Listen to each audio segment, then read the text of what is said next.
Here in Cobb County, marijuana is becoming a major problem among teens and adults. We set out to find how marijuana is being controlled by local and federal governments and how it has affected our community.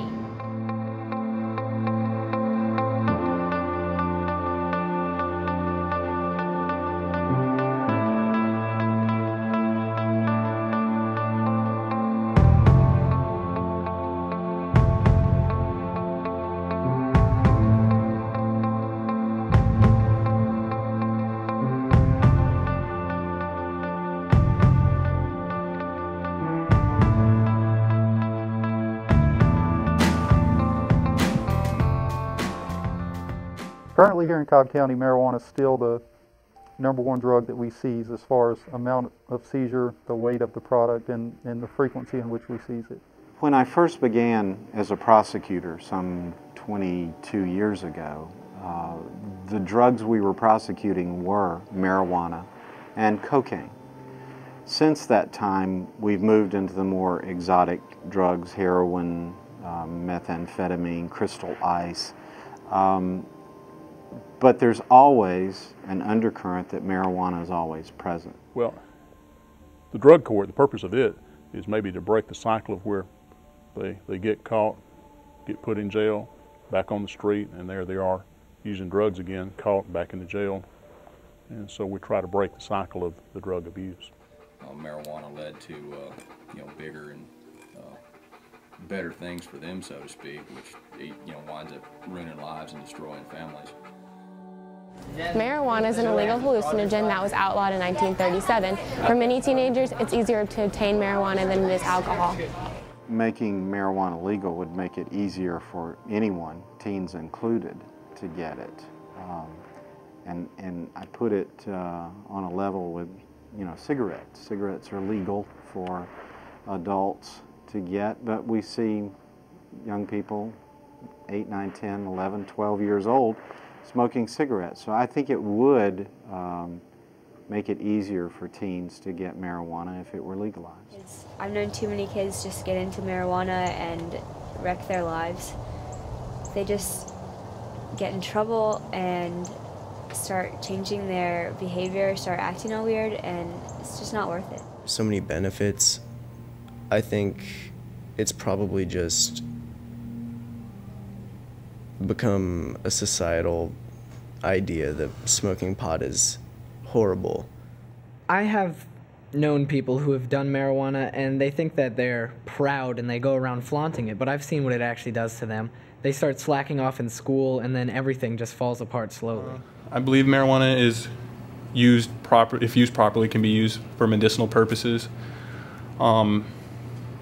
And for even those who are even more responsible, could be used recreationally. 62% of adults who use marijuana before the age of 15 use cocaine at some point in their lives. Marijuana is what we call in law enforcement as the gateway drug. It just leads to bigger and better things. If I've arrested people for heroin, methamphetamine use, or anything like that, and if you develop a rapport with them and you get to talking with them, you find out where they started, and it was typically with marijuana. As things stand now, the more you have to buy illegal marijuana, the more contact you have with illegal drug dealers. And the more you're around that, the more you're desensitized to other illegal drugs. Marijuana has definitely led to other drugs, like heroin and cocaine. Once you get into some of them, it's really easy to get into any of them because you're in the business and you can basically get any drug. I do believe that it is a gateway drug, and that's widely argued and debated, but as a police officer with some experience and some time in the narcotics unit, I've made it a habit of mine to ask violators and people that we investigate and arrest. I routinely ask them, what's the first drug you ever did? You can imagine what answer I routinely get. Almost exclusively marijuana.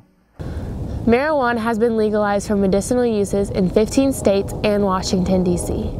I've known people who've had to go through chemotherapy, and I feel like if they had had the option to use marijuana as a medicine, it would have saved them a lot of suffering. Those who have glaucoma, it helps with eye pain. It mostly uses for pain. As surprising as it may seem, marijuana has affected kids in our community as early as 5th grade. It's definitely a problem in our schools. It's very prevalent. It's readily available. The youngest grade I have personally encountered it, probably middle school age, 7th grade, 8th grade. That's not to say that a younger child couldn't obtain it or get their hands on it. I'm sure it's in elementary schools.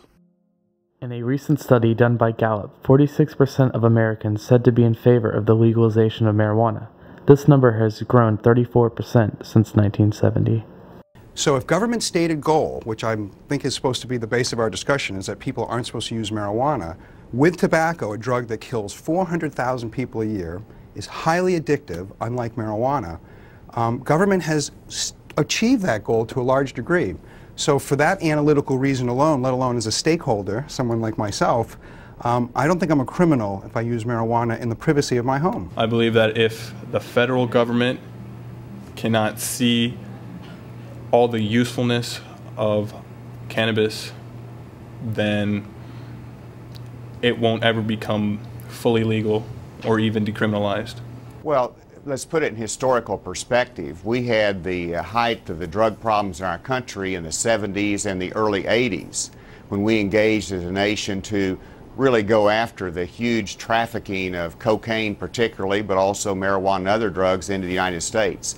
Since we engaged as a nation, since the late 70s and early 80s, overall drug use has declined 50% in the United States. If you use the United Nations Office on Drugs and Crime statistics, they estimate $394 billion per year is the gross proceeds of the drug crime, which far outpaces any other type of criminal activity.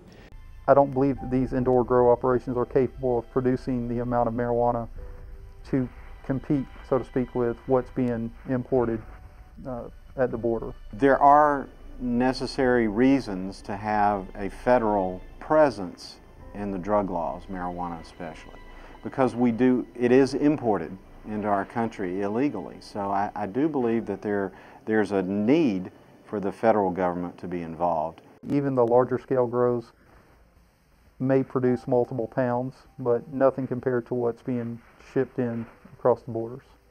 I think marijuana is both. It's a local issue because it affects the lives of the citizens around us, and I believe that the government is best, that's the government that's closest to the people, because you have more direct impact over what happens with your local government.